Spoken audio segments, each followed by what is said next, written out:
in 1734, Hans Ede, a Norwegian missionary, reports a very frightening sea monster off the coast of Greenland.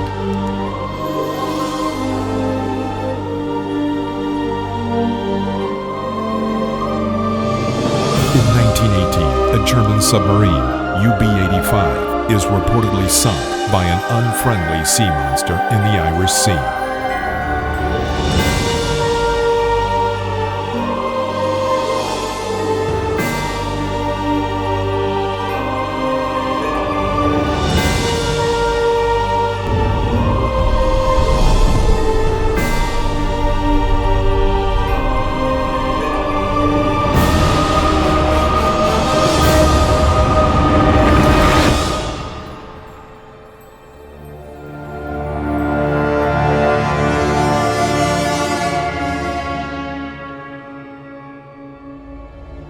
Are the sea monster sightings becoming more frequent? And is the sea monster becoming more brazen?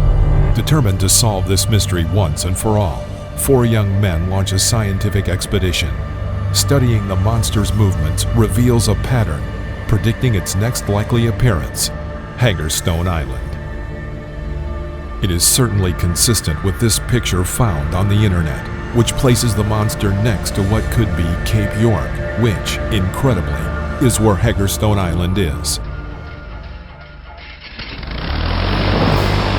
Without a moment to lose, the crew departs on this historic expedition.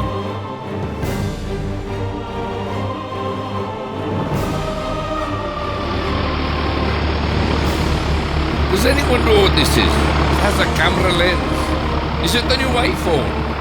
Can I play Angry Birds on it?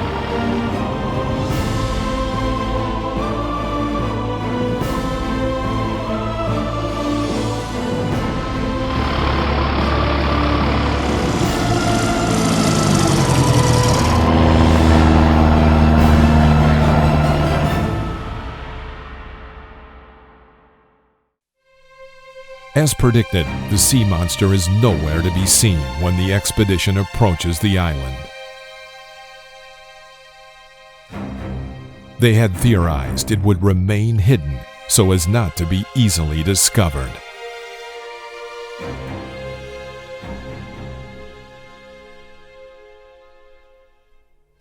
Having been proven right, this early on in the journey spurs the men on, encouraged by the notion the rest of their assumptions may well also be correct. The men had booked into Haggerstone Lodge, and it's nothing like they could have imagined, because James had shown them pictures of the wrong place.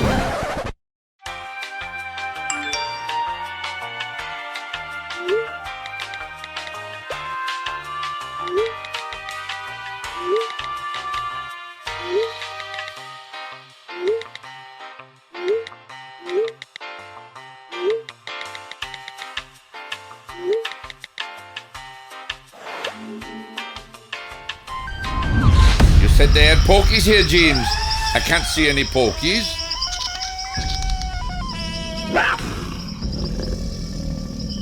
I thought that we would be staying somewhere that had walls and less dead stuff. However, the men waste no time in preparing for the great monster hunt. The best chance of getting the beast is the old-fashioned way, with a fishing rod, line, and bait. This is delicious. The sea monster will love this. I don't need any line. I found this in my sister's drawer, took the batteries out and have attached some hooks. Will that periscope capture my soul?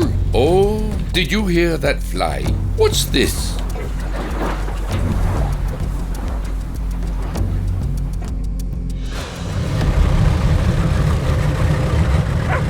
With their fishing rods rigged, the men set off in search of the terrifying sea monster.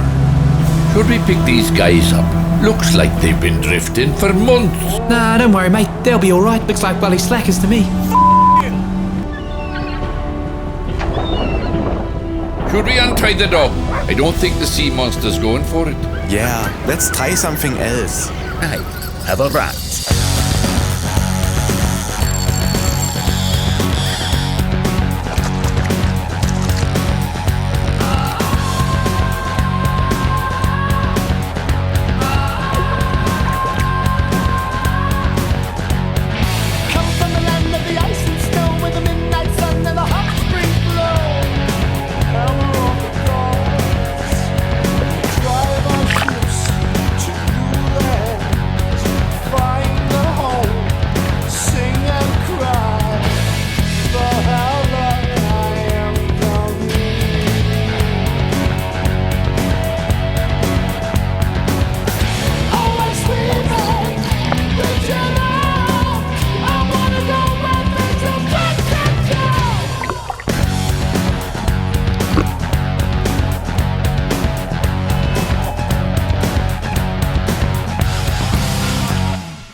Taking a short break from chasing the kraken, the men moor up to the reef to see if they can catch some fresh food for lunch.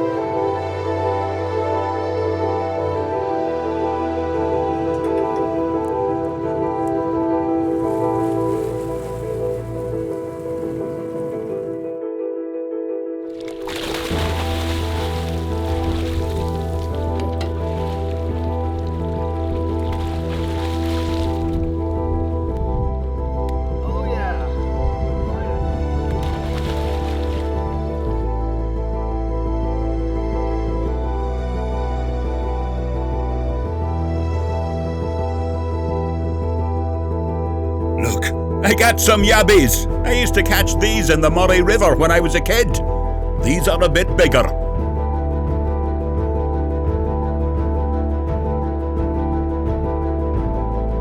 I'm making my speciality for you, porridge with melted cheese. What about the coral trout? That's for me. I'm gonna eat that. That's what I'll eat. Okay, that's fine with me. Seems reasonable. Did you catch the squid? Nah, mate, that's light and easy. They deliver anywhere these days.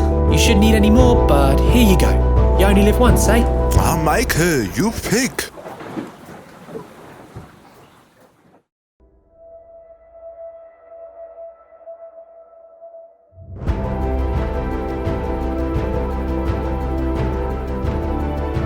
Having had their fill, the brave scientists returned to base with great satisfaction.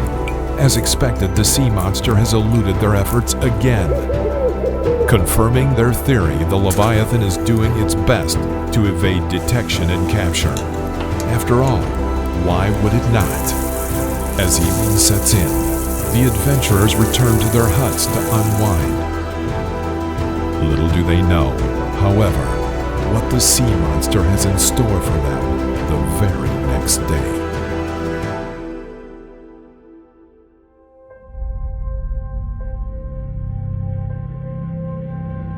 Early next morning, a coconut falls in the forest, but does anybody hear? Michael jumps in for a refreshing swim. All that food certainly did him no harm, as he cuts a handsome figure through the water.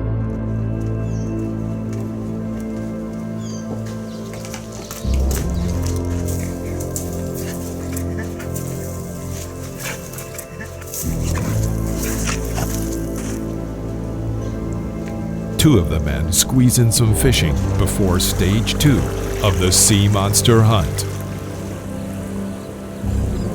Janik chooses to wear a shirt, but Gus does not. The results are immediate. Gus brings in a barracuda, while Janik, wearing the shirt, catches a small shark using a cicada imitation popper, which is the natural food for sharks out on the reef. Neither catch is exactly a sea monster, but little do they realize what the consequence of this little aquatic episode will be. Today, the captain takes the men to a spot where a friend was attacked by a crocodile a few years ago and tells them to walk ashore for 200 meters in chest-deep water. Only this time, there is no crocodile to be seen.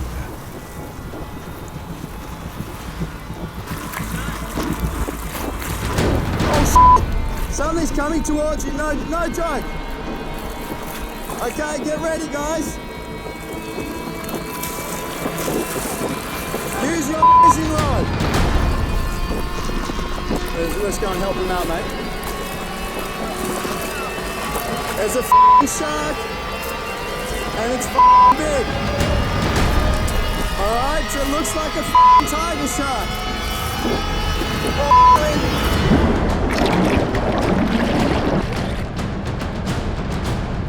Come with me.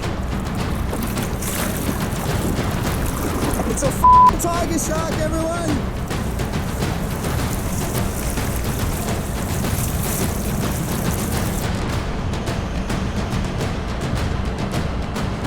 Confronted by a tiger shark.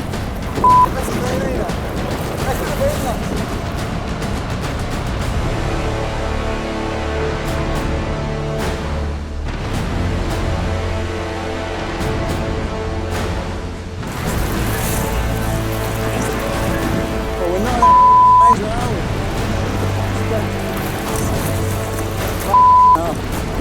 A tiger shark. Could this be the fabled sea monster responsible for scaring so many sailors and sinking submarines across the world? A quick comparison tells us, clearly not. With time running out for the men, as James needs to start getting ready for his next holiday, the captain decides to take them to one last spot. Guys, I know where a sea monster lives. Why don't we go there to see if we can find it? What do you mean? Why didn't you take us there in the first place? I forgot. Give it all she's got, Captain. Hold on, gentlemen.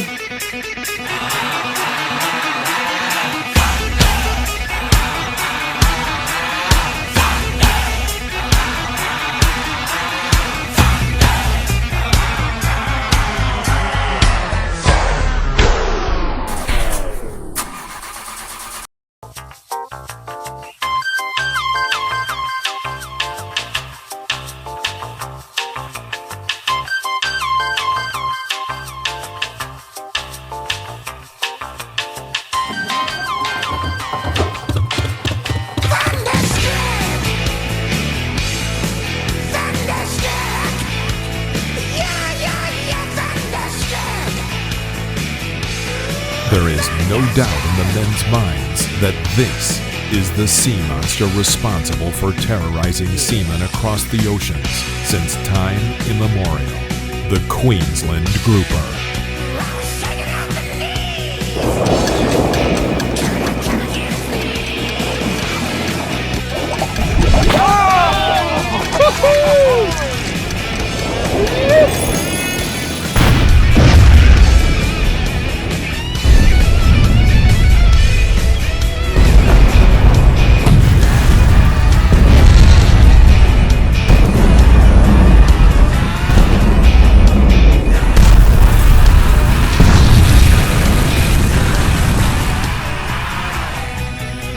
With the age-old mystery finally solved, the sea monster blown up with dynamite once and for all, the scientific expedition draws to a close, and the men head back with a deep sense of fulfillment. Heroes, every last one of them.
Pistol packing, itchy